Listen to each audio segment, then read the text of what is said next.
Hey Leo, welcome to your May reading. Let's see what's going on for you this month of May.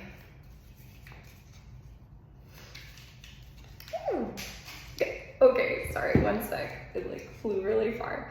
You got the Ace of Wands. So there is definitely a creative burst and expansion. And just one sec, I have to go grab the card that has flown itself all the way across the room. Okay, Leo. Sorry about that. You got the Five of Wands. Okay. You're feeling pretty lost, pretty confused. All fire energy here. The Ace and the Five of Wands. And on the bottom of the deck, you have the Shaman of Cups. Beautiful. So a little bit of water there to kind of balance you out. Leo, so you have inspiration coming your way. This energy, this surge in May. It's very fiery, it's very hot and beautiful.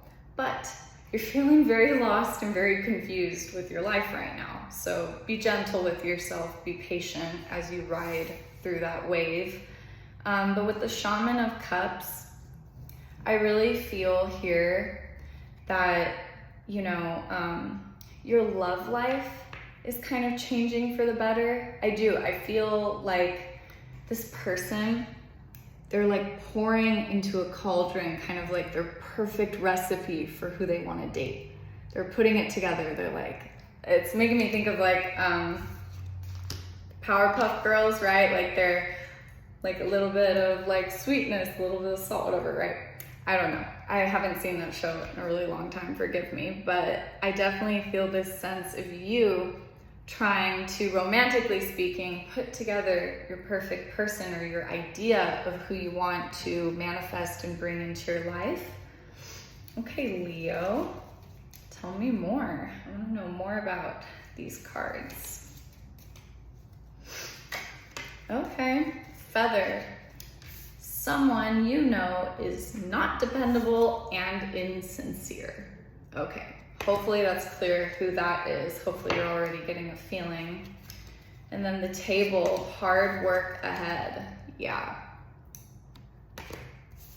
You couldn't depend on someone for their end of the deal on something, so now you have to do the hard work. Now you have to go at it alone. You have to depend on yourself. You have to work hard for what you want on your own. And that's, not fun, but it happens, right? That's life. Clouds, temporary problems. Okay, good. It's temporary, won't last forever. The Bag, something important, like a new job or a raise. Okay, and then the Desk, pay attention to your work. Okay, remember I was saying, like, you can't depend on someone, so you're gonna have to work really hard. Well, now this just took on like a whole new meaning, Leo. Somebody that you work with is not dependable and not a sincere person. I wanna make that very clear. And all of these problems are very temporary because I think you're gonna be getting a new job. Like, I'm pretty sure, like that's what I'm seeing here. I see you moving away from this job. It's not permanent. This is all temporary. So hopefully that kind of eases some tension for you, Leo. But let's see. Let's lighten this up a bit and draw some cards. How can you take care of yourself during Taurus season of self-care?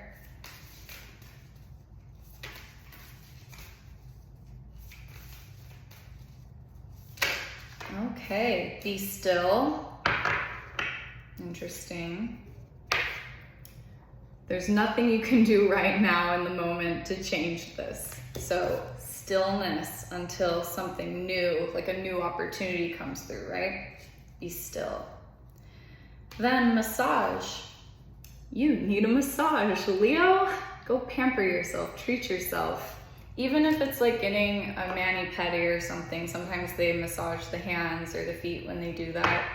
Just depends on where you go, I think. But Definitely some self-care, be still. I wonder if it literally means like laying still and letting someone like relieve your stress and tension, like just kind of, you know, being still and letting someone else, you know, do the work for you in that sense.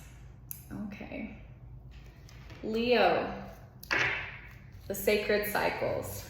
I wanted to pull some cards regarding what cycle you're in right now as we enter May and the seasons are like actively shifting. What cycle are you in? Ooh, the ovaries and a return to source. And on the bottom of the deck, fallopian tubes. Wow, okay. So the ovaries and the fallopian tubes, they're right next to each other, right? You have the ovary and then the fallopian tube, which wraps it connecting to the uterus, just in case anybody who doesn't have a vulva who wants more education on the inner workings. The ovaries is where the egg is released, and through the fallopian tubes, it can reach potentially fertilization before it attaches and burrows itself into the uterus. And the return to source, this card has a lot to do with death, ending a cycle, right? So some of you could be experiencing loss in regards to like if you were trying for a pregnancy or something along those lines, or if you're getting an abortion, right? Like these are potential things, but I don't want to freak you out. Like, don't take it too literally. These cards have a lot of hidden meanings, so please, please, please do not stress yourself out. We're not here to plant negative emotions in you. I just, you know, based on the return to source card, it's definitely got like layered meanings. There are potentials for other things. Ovaries. I am a creative being, the seat of creative energy within the sacred body's generative space. Ovaries hold eggs, or energetically speaking, potential life to be made manifest. Each of the eggs is formed, nurtured, and sent forth from this space. They are infused with an unimaginable amount of wisdom and life force, programmed to replicate, grow, and then grace the world with an entirely new creation. Your visionary power is flourishing at this time. The energetic potential that is bubbling under the surface is becoming more noticeable, demanding your acknowledgement, time, and attention. The spark does not necessarily need to be an official project or have any particular purpose behind it other than just allowing your creative energy to flow freely. Give yourself the unbound opportunity to let this power be felt and then fully expressed. You, as a human, are by default a creative being and have the impulse within you to bring this energy forward. Go forward, create for the sake of creating. Journal prompt. Do I consider myself a creative person? And where in my life does creativity play a role? All right, fallopian tubes. I dance within the polarity. When an egg is released from an ovary during ovulation, it travels through the fallopian tubes. Here it might pass through without a vent, or the egg might potentially meet with sperm that have made their way past the cervix and the uterus. This connection begins a new conversation for the body to navigate. As a meeting place, the fallopian tubes represent a call toward deeper unity within yourself. You're being asked at this time to practice merging the doing and the being parts of yourself. You may identify them as masculine and feminine, lunar and solar, light and shadow. The words are not as important as your personal experience of the energies that they represent. Take time to explore where these polarities meet within you, noticing where one plays a more assertive role than the other. There's an opportunity to explore these different parts of you, ensuring equal value with each end of the spectrum and staying curious about where they connect and dance together. Where in my life do I actively pursue my desires? Where do I relax and choose to receive? Wow, a lot of power towards the pursuit, right? It's really beautiful. Okay, return to source. Letting go allows me to begin anew. Completions and endings hold a unique energy. As the final stage in the never-ending cycle of life, death is the last letting go of a life experience.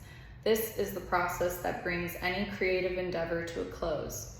After a time of inspiration, growth, and sharing your gifts, you are asked to let go of what has run its course. If something lost its vital life force, but you kept holding on to it, it's time to bless and disconnect from it.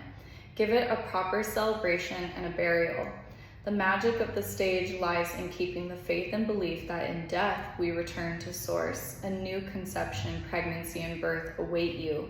You're opening up a portal to new vibrant endeavors. By releasing what's fulfilled its purpose, you can rest and look forward to fresh possibilities.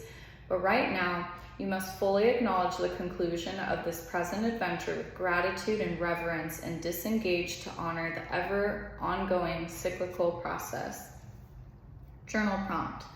What in my life am I no longer inspired by but continue to put my time and effort towards? See, you are letting go of something, Leo. Okay, last but not least, this is just kind of fun. I wanted to pull some archetype cards for who you will be dating next if you're single, and if you're in a relationship. This might just describe the person you're currently with, but for single people, this can be a little fun. So, Leo, who are you going to be dating next? An athlete and an artist? How fun. Dedication to transcending physical limits, including handicaps, development of personal willpower and strength of spirit. The shadow, a misuse of athletic ability for selfish ends, and a false sense of invulnerability and entitlement. This person is obviously athletic in some nature. They could be into sports, something like that. And then the artist, expressing a dimension of life that's just beyond the five senses, inspiring others to see life symbolically. And then the shadow, using talent as an excuse to mistreat others, and posing as the starving artist to elicit pity from others. Okay. This person, you know, they have polarity, they have duality, right? Like, they are athletic, but they're also artistic, Leo. And on the bottom of the deck, they're a king. Enlightened, benevolent leadership benefiting those in charge. They are a divine masculine energy. They are, you know, they could be like an earth sign, honestly, potentially, but they definitely have this like bossy kind of attitude. They could be Aries, just some ideas there. Or they could be a Leo like you, but I have a feeling it's a different sign. The shadow, excessive feelings of entitlement and rulership without restraint. They're very bossy. Okay, Leo, I hope that was fun for you, and I'm excited for May. Just know it's all gonna end out really well, okay? All right, Leo, have a happy Taurus season. Bye.